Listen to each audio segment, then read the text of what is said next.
जय श्री कृष्णा दोस्तों, स्वागत है आपका मेरे चैनल पर। आज मैं आपको व्यतिपात की कथा सुनाने जा रही हूँ। लेकिन कथा सुनने से पहले अगर आपने अभी तक मेरे चैनल को सब्सक्राइब नहीं किया है तो कर लें और पास में लगे बेल आइकन को भी दबा दें ताकि मेरे आने वाली सभी वीडियोस के नोटिफिकेशन आपको मिल जाए।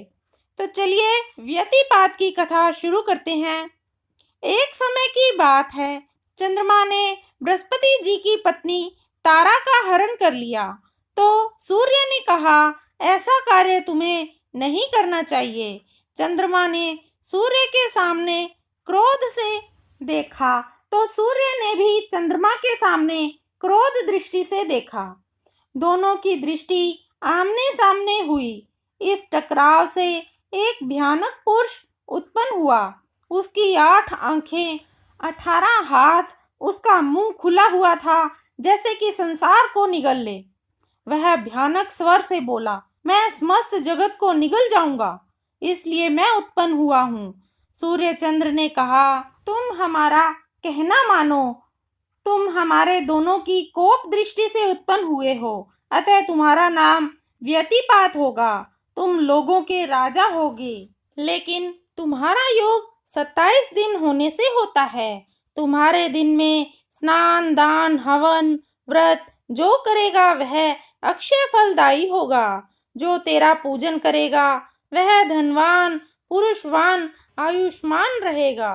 स्त्री का सुहाग अमर रहेगा। व्यतिपात बोला, मुझे भूख और क्रोध दोनों सताते हैं। सूर्य चंद्र ने कहा, लोग तुझे दान धर्म देंगे, वह तुम्हारा भोजन है, और जो धर्म दान नहीं करेगा उस पर क्रोध करना, और जो दान धर्म देगा उस पर प्रसन्न होना।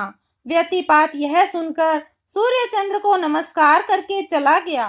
एक वर्ष में 13 व्यतिपात आते हैं। उस दिन उपवास रखना और फल आदि 13 गिनकर देना, साथ में दक्षिणा देना। एक समय राजा युधिष्ठिर ने मार्कंडेय मुनि को पूछा कि यमदंड से छूटने का उपाय बताओ।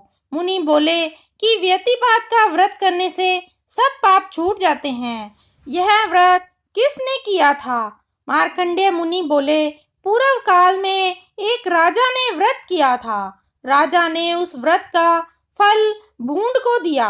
भूंड पूर्व जन्म में एक कंजूस वैश्य था। उसका मन पैसे में था, कभी धर्म, दान, पुण्य नहीं किया। एक दिन वह अपनी दुकान पर बैठा था। उस दिन व्यतिपात पर्व था। एक गरीब ब्राह्मण दाल लेने आया। उसने कहा, सेठ, थोड़ा मुझे रसोई का सामान दो, मैं भूखा हूँ। सेठ ने उसको निकाल दिया, पर वह फिर आया, आज पर्व का दिन है, थोड़ा कुछ तो दे दो, चौगुना होगा, भगवान तेरा भला करेगा, थोड़ा आटा दे दो। सेठ ने उसे धक्का मारकर निकाल दिया। तो ब्राह्मण ने उसको क्रोध करके शाप दिया, तू भूंड होगा, जलता भूखा मरता फिरेगा। जब कोई व्यतिपात का पुण्य देगा तब तुझे शांति मिलेगी। और वह चला गया।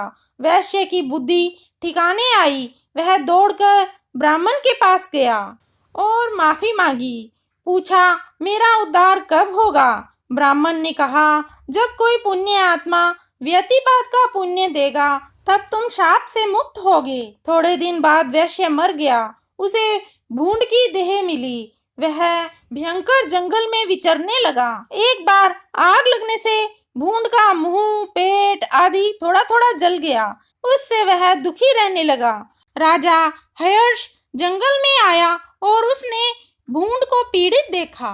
राजा ने पूछा, तुम्हें इतना कष्ट क्यों हो रहा है? तुमने पूर्व जन्म में पाप किया होगा। भूंड ने कहा, मैं पहले वैश्य था। व्यतिपात के दिन एक ब्राह्मण भिक्षा लेने हेतु आया, परंतु मैंने उसे धक्का देकर निकाल दिया था। इस कारण उसने मुझे श्राप दिया कि तुम भूंड हो जाओगे, वन में मुख से पीड़ित होकर फिरते रहोगे। यदि आपने व्यतिपात का व्रत किया है तो उसका फल मुझे दे दो, तो मेरा उद्धार हो जाएगा। दयालु राजा ने हाथ में जल लेकर व्रत का संकल्प करके भूंड पर छिड़का, तो वह भूंड जन्म का वैश्य बनकर दिव्य रूप धारण करके स्वर्ग में गया।